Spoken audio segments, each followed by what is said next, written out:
must feel pretty good. Cilic is a tough player. How'd you feel you played out there? Yeah, I mean, I thought it was a tough match, like you said. I mean, coming in, I knew it was going to be tricky, and I'm happy that I was able to counter his pace and his good play. I mean, it was a tricky match, especially at 1-set-all, and in the third set, sort of in the beginning, I thought that was a key moment, you know, because he had momentum on his side. I was not returning and serving exactly the way I wanted, but I was able to turn it around and then finish strong in the set, and then in the fourth things were a bit easier. But tough match from start to finish, really, because also the first set could have gone differently. I know that.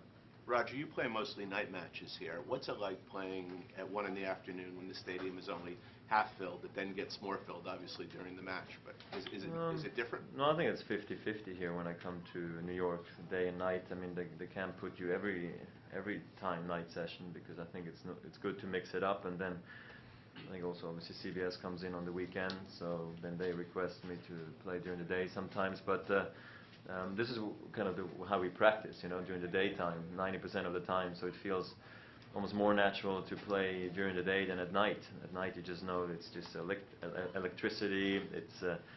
It's only one match happening. All the rest of the courts usually are done, so the focus is only on you. But with the other Grand Slams, usually you play only during the day. So for me, this is pretty normal to come out and play at 1 o'clock. You said that you thought you took the momentum in the third. When he was called for the time violation, do you think that took anything out of him after he seemed to double fault, and then it seemed like you just, you know? Well, I mean, did he double fault because of the time violation? Maybe. I don't think so. I mean, it came a bit out of nowhere. But it's like what I mentioned, you know. I mean, like, these time violations come out of nowhere sometimes, and then they'll never come back again.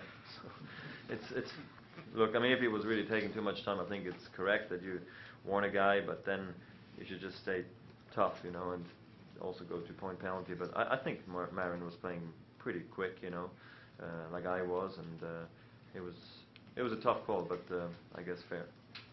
Roger, you're obviously so fluid out there on the court, but you're also pretty fluent with languages. Could you just take a minute and just talk about language, compare the 3 different major languages you talk, which you speak, which is the most expressive, what do you think, and just talk about the different languages you speak. Well, I grew up speaking English and Swiss German, and then I don't want to say my English got lost a bit, but obviously I was speaking only Swiss German at some point, and for some reason I started speaking more English again with my mom, and then with my coaches, Peter Carter, when he came to the tennis club, and that's kind of how I got my English back a bit. And then obviously touring, you know, at 14, it was I already had a solid base, and I think I was able to improve from there. And French I learned only when I was 14 years old for 2 years at school, and I was never really afraid to make mistakes, I guess, and that's why my French is decent today. Makes my work days a bit longer, you know, at the press, but I was just speaking to Federer in the press, and he couldn't believe that I'm doing 1 hour of press almost every time after matches, and he is a former world #1, so it got me into some problems, I guess, too, to speak so many languages. But honestly, it's very nice to be able to communicate with everybody almost at all times, really, and that's quite nice. So I'm happy I was able to learn these languages and speak them pretty well. And what do you think in dreaming? I don't dream much, so honestly, I'm kind of happy about that, actually.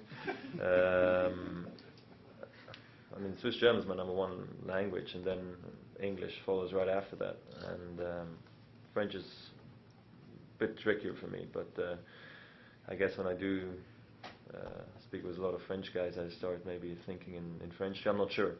It's just natural, and I'm able to actually bounce around from language to language pretty easily, which I'm happy about.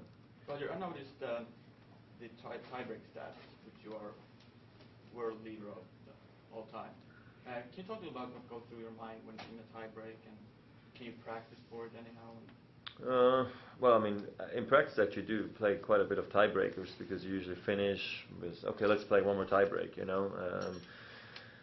But it's never the same like playing one in a match, because I think the pre-tie break, what you go through is very important. You know, are you coming into this tiebreaker with a good feeling, or are you coming in it with, you know, like with a lot of doubts? I think that has a big impact on how you play the tiebreaker. I mean, as much as it is important to finish strong, I think the beginning is vital in a tiebreak.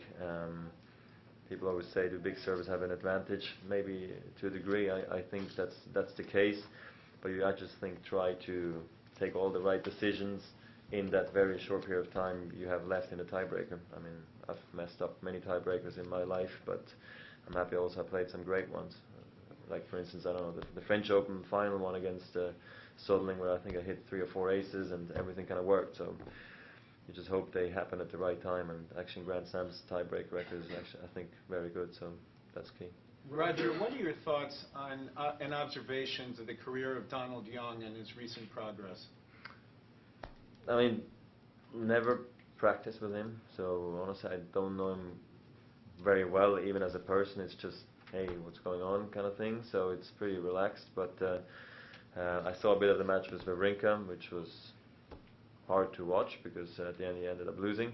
No, I think he's been real good at a very young age. So I think his coming into the tour was rather complicated. I think, you know, getting a lot of wild cards, getting a lot of help creates a lot of pressure, right? So I think that's hard to live up to. I really feel that, because I had expectations too, but you know, I had them when I was 17, 18, 19. He maybe had them when he was 15, 16, 17. It's a big difference. But it seems like he's making his move now, and he's had some good wins. I think he beat Murray this year in Indian Wells, right? So here again, he's backing it up with some good play. I guess the goal is for him after that to start doing better, maybe also away from America. That's the key for most Americans, in my opinion. Roger, there's been more retirements, more players retiring this Than ever, right? than ever before the Grand Slam. It's a record, Could yeah. you think of pinpoint of any possible reason for this? We talk about balls being a little bit different. Could that be? The balls? No, I think the balls are the same. I mean, I guess, let's say 50% of them are unlucky because, you know, not feeling well or getting injured or carrying in an injury, you know, because yeah, it depends on where that player comes from too. Maybe did he overplay a bit? Has he been playing with an injury for too long already, and it all comes out in best of 5 set tennis? I mean, there's no hiding anymore. Could a few guys have finished some matches? I'm sure, but they didn't decide to. For me, it is shocking to see so many retirements. I've never retired in my whole life, except once when I didn't play against Blake in Paris, but I didn't even walk onto the court. But that's the only time I've ever not played. So for me, it's obvious that it doesn't matter how bad I'm feeling, I'll be out there and giving it a try, because you never know what's going to happen. But look, every player feels different, and it's unfortunate it happens for the fans, I guess.